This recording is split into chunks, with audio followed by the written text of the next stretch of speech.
Hey friends, what's up? I'm still around. Same old story. Should I even apologize anymore? I think you guys know how this works now. I'll try to be more consistent in the future, but anyways, whatever. Here's this week's video. Let's just focus on that. So you already know what this video is about because of the title. This is something that I had seen videos on before. I had been kind of looked into and been curious about, being transgender in the medical situations, whether that be the ER, the hospital, your general doctor, your endocrinologist, whatever.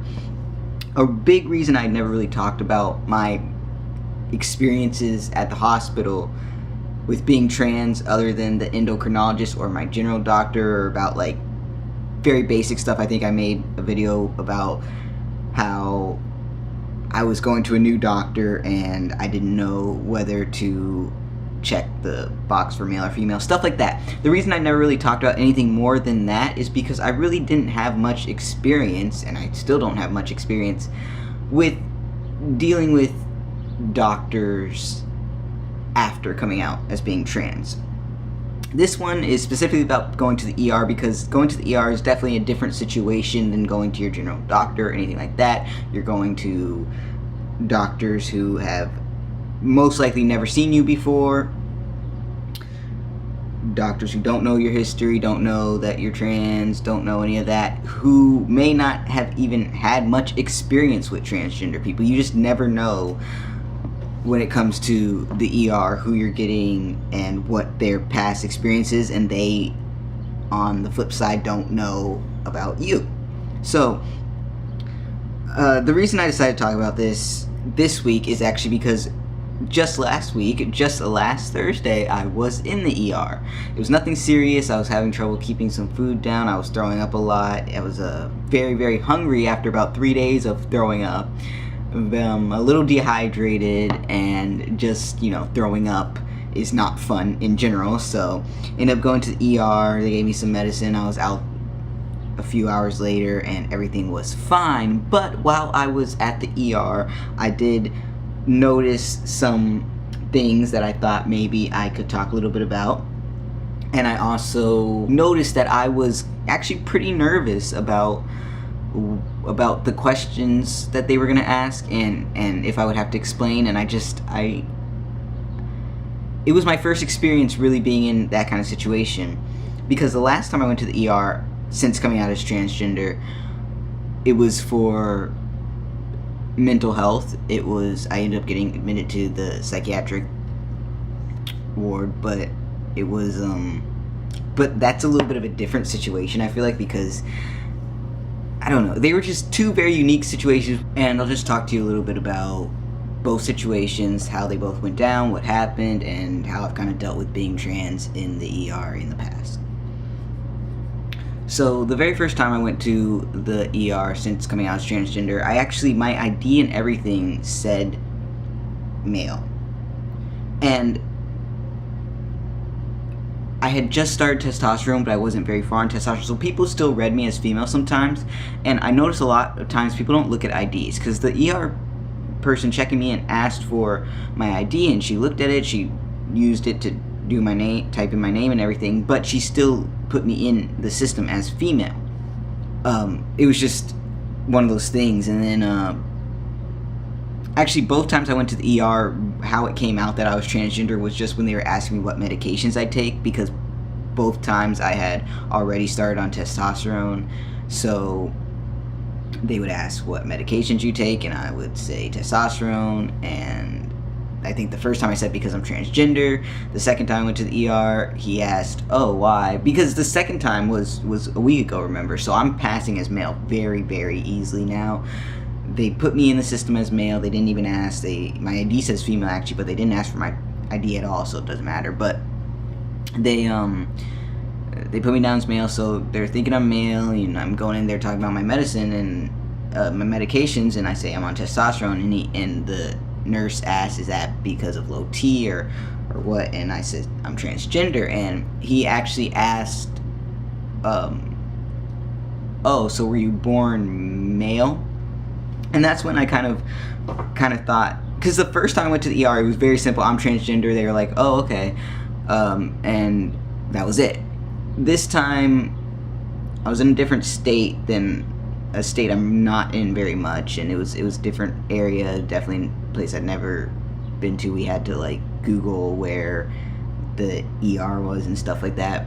When he asked if I was born male, that's kind of when I was like, okay, so maybe this person doesn't have as much experience with transgender people, because if I'm on testosterone because I'm transgender, then obviously that would mean because I was born female, if I was born male, I wouldn't be on testosterone because I'm transgender, unless he was thinking that it's maybe like an intersex case or something like that, or just some other way. But that was just kind of my first hint that maybe he doesn't have quite as much experience with transgender people, possibly, which kind of put me on guard a little bit, because just at that point you don't really know if you're gonna have to explain stuff. You don't really know if they're gonna have any personal prejudice towards you or anything like that. Just so it put me a little on guard. You know, you don't know.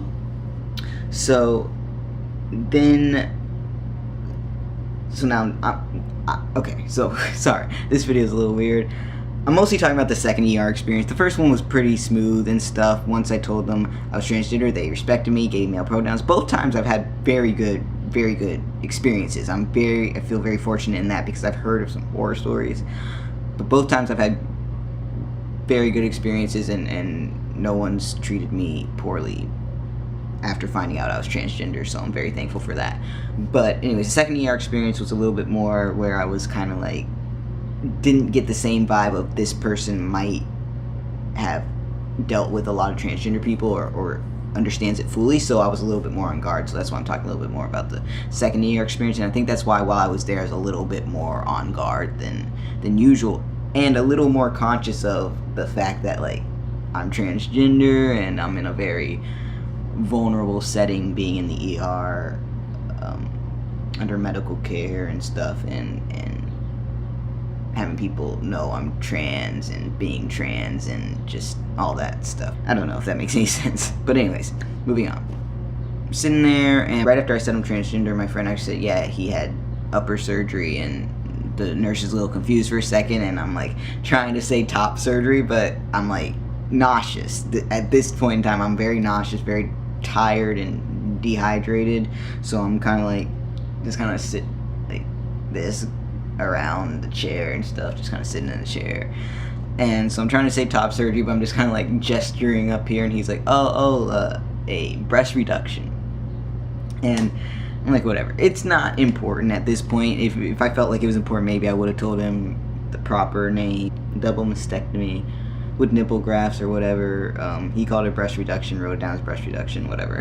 It wasn't a big deal to me, but that was just another hint that maybe he might not have as much experience with transgender people. He kept saying, it's all for, you know, this is for you, it's all, trust me, it's for you. He was trying to make me feel comfortable, even though talking about how I was born, you know, the terms were a little, we don't usually say born female or stuff like that. There were just a few things that gave me hints that maybe he hasn't dealt with transgender people as much, and it put me a little on guard, because that also made me wonder about the hospital as a whole. You know, it's ER, it's the middle of the night, there's only a few people on staff. You don't know if he hasn't dealt with many transgender people. What if no one here has? You don't know how it's gonna go. Long story short, the whole night ended up going fine and stuff, but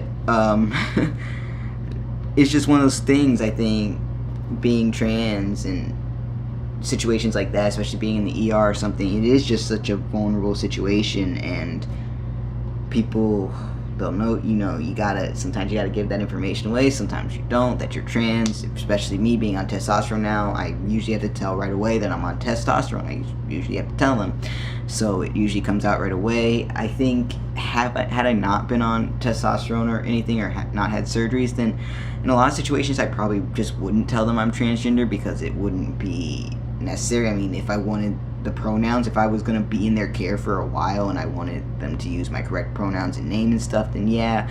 But for short-term visits, I probably wouldn't. It comes out now because I've had surgery. I have to release that I've had surgery. In a lot of cases, I have to release that I'm on testosterone, just give them that medical information so they know what they're dealing with. And a lot of times, just in that, it comes out that I'm transgender pretty quick. and that's just kind of how the experience has always been for me, because I didn't really go to the ER ever, I think, in between the period of coming out as transgender and starting testosterone. And if I did, then I just didn't really worry about it. So that's kind of how it's been for me. That being said, since I don't really have like any advice for someone who may have had a bad hospital experience or may really be worried about a bad hospital experience, I'm going to be putting 2 links down below in the description. Now, please keep in mind that these are both for the USA, but if I do ever come across or hear about any that pertain to other countries, I will update down below. But the 2 links I'm putting down below right now, the first one is from the National Center for Transgender Equality. It's Know Your Rights with Healthcare, and it basically tells you about your rights and the laws that protect you when it comes to your health care and your medical care. So, for example, it talks about what laws protect me, what are my health care rights, what can I do about discrimination, and all that great stuff. So if you want to know exactly what your rights are when it comes to healthcare, and if you feel like you've been treated wrong or anything like that, that might be a good page for you to check out. The second link I'm putting is from the Human Rights Campaign, and this page has a link to a virtual issue of a publication called Creating Equal Access to Quality Healthcare for Transgender Patients, Transgender-Affirming Hospital Policies.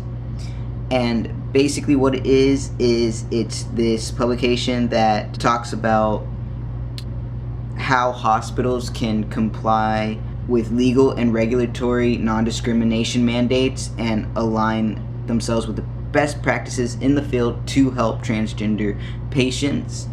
So this might be something you want to read, take a look at, or spread around if you feel like you've been mistreated in a hospital setting because of your gender identity. So those are just 2 little links that I wanted to provide for you guys. I really hope that none of you out there ever have to deal with any kind of discrimination in any setting, especially not a setting that is supposed to be there for your care and your needs. I will talk to you all very soon. I love you all. Peace.